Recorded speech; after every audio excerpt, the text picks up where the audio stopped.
विपक्षी दलों की प्रस्तावित बड़ी बैठक को लेकर राजनीतिक हलचल तेज हो गई है। कई प्रमुख नेताओं के शामिल होने की संभावना जताई जा रही है और राजनीतिक रणनीतियों पर मंथन जारी है।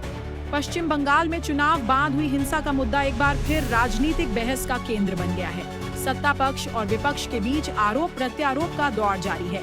नागपुर विधान परिषद उपचुनाव बीजेपी और कांग्रेस के लिए प्रतिष्ठा की लड़ाई बन गया है। दोनों दल जीत के लिए पूरी ताकत झोंक रहे हैं।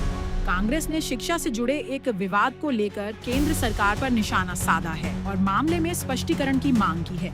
कर्नाटक में नए मुख्यमंत्री के शपथ ग्रहण को लेकर राजनीतिक गतिविधियां तेज हैं। विभिन्न दलों के नेताओं की बैठकों का दौर जारी है।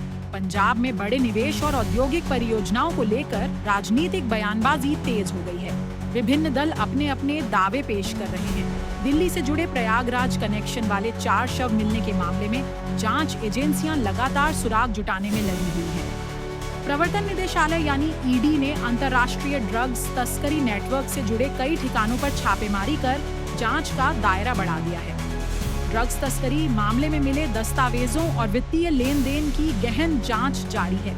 एजेंसियां नेटवर्क के अन्य कड़ियों तक पहुंचने का प्रयास कर रही हैं। दिल्ली के चर्चित ट्रिपल मर्डर केस में गिरफ्तार बाबा से लगातार पूछताछ की जा रही है और नए तथ्यों की तलाश जारी है। पुलिस ट्रिपल मर्डर मामले में हत्या के साथ साथ ठगी के पहलू की भी जांच कर रही है।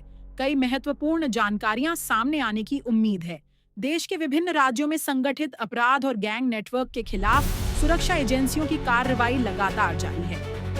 आगामी चुनावों को देखते हुए मतदाता सूची पुनरीक्षण अभियान पर राजनीतिक दलों की विशेष नजर बनी हुई है। संसद और राज्यों की राजनीति में विपक्ष विभिन्न मुद्दों को लेकर सरकार को घेरने की रणनीति तैयार कर रहा है। केंद्र और राज्यों में आगामी चुनावों को लेकर रणनीतिक बैठकों का दौर जारी है, जिससे राजनीतिक गतिविधियां और तेज हो गई हैं।